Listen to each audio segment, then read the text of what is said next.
Did the Pakistan Air Force escort Iran's negotiators home under the shadow of an alleged Israeli assassination plot amid peace talks?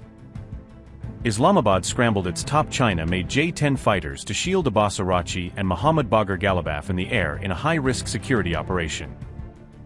24 fighter aircraft and AWACS guarded the Iranian delegation as U.S. and Iran talks in Pakistan ended without breakthrough. Reports allege that Israel and U.S. considered assassinating Iran's key negotiators. Did Washington's camp not only fail at diplomacy, but at its own plot too? Pakistan's Air Force escorted Iranian negotiators home from peace talks with the U.S. on April 12, launching a special operation after Tehran warned they could be targeted. The operation was ordered after the Iranians said Israel might seek to kill members of the delegation, according to multiple sources cited by Reuters. During the mission, Pakistan deployed around 24 fighter jets along with an airborne warning and control system aircraft to provide continuous aerial surveillance and cover.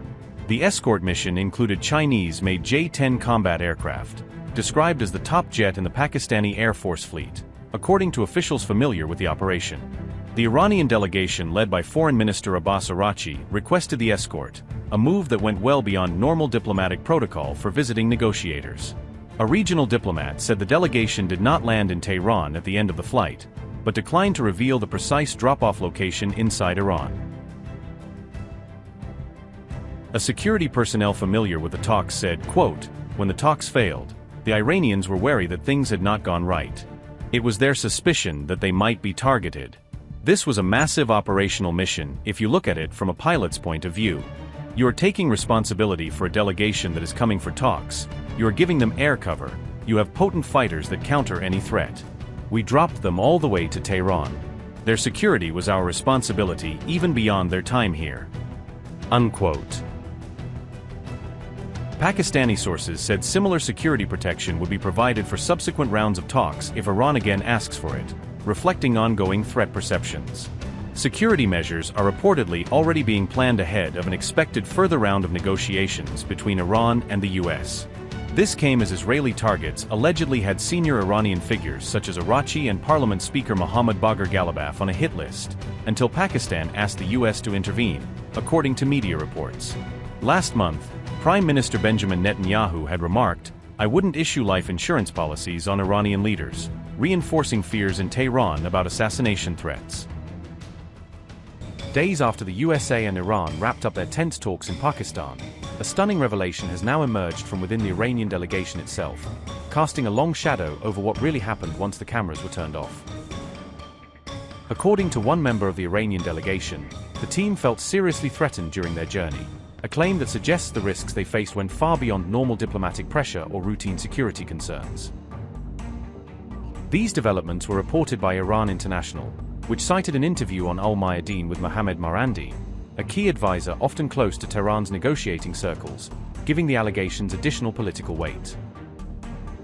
Marandi said the talks ended abruptly following a direct intervention by U.S. Vice President J.D. Vance, implying that Washington's leadership pulled the plug and chose escalation over compromise at a critical moment.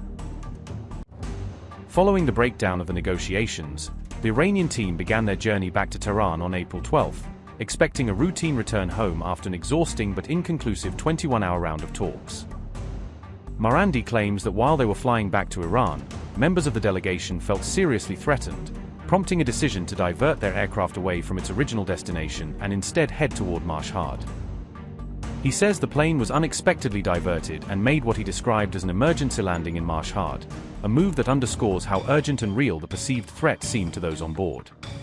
From there, members of the delegation did not immediately fly onward but continued their journey to Tehran using trains, cars, and buses, a patchwork route that signals deep concern over their safety in the air. Marandi did not provide specific details about who or what exactly posed the alleged threat, leaving many questions unanswered and fueling speculation about whether foreign intelligence services were involved. However, he stressed that despite the danger, the Iranian delegation was determined to return home and refused to remain in Pakistan under extended protection, insisting on finishing their mission and going back to Tehran. Marandi's revelations came on the heels of statements from Iran's foreign ministry condemning what it called assassination threats and incitement in U.S. media against the negotiators, tying his account into a broader Iranian narrative of state-level intimidation and terror.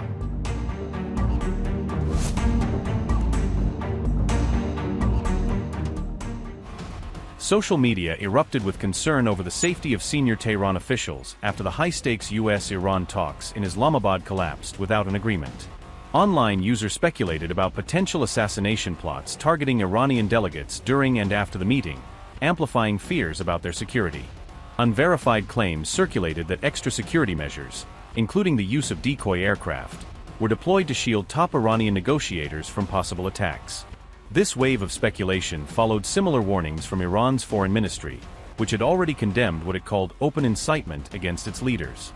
On April 11th, as the talks got underway, ministry spokesperson Esmail Bagher highlighted mounting security threats to senior officials participating in the negotiations.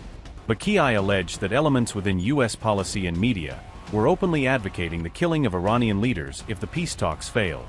Iran's delegation in Islamabad included Foreign Minister Abbas Araghchi and Parliament Speaker Mohammad Bagher Ghalibaf, underlining the political weight Tehran placed on the talks. As Bagher voiced these concerns, Iran and the United States ultimately failed to reach a deal despite some 21 hours of intensive negotiations. The rare in-person meeting, the first of its kind in over a decade, had raised hopes of de-escalation before ending in disappointment. U.S. Vice President J.D. Vance later said the discussions were held in good faith, but acknowledged they had not produced any agreement. Vance added that Washington had put forward what he called its final and best offer, arguing that Tehran chose not to accept key conditions, particularly on nuclear commitments. Donald Trump, meanwhile, struck a defiant tone, insisting that the United States had already won the conflict by defeating Iran militarily, regardless of whether a deal was reached.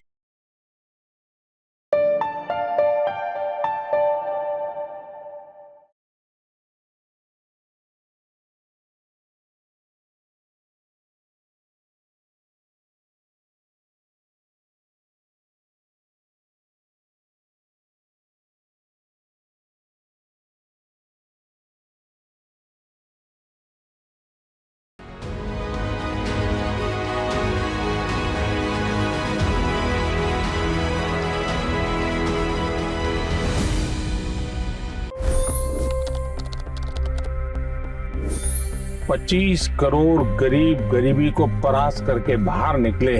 For the good of our nation, let's work together and let's truly make America great again. The fastest news breaks. Requested PM saying that we will have to speak to Putin and to Zelensky. The biggest news makers. The relationship with India is probably the most important bilateral relationship the U.S. will have for the rest of this century. The capital delivered quite an election result today. Expert analysis. The million-dollar question today is how to stop this dance of death. Ground reports. I'm standing at the crossroad of the Kumbh Mela. Behind me are more than 100 entry guards. Long-form interviews. Exclusionary politics is reflected in Manipur case as well. You don't bother because this is a small state. Deep dive into burning issues. It's often said DRC could be the richest country in the whole world. It's because of what sits underneath. Why exactly did the US topple the Sheikh Hasina government? HD videos. We don't just break news, we break it down.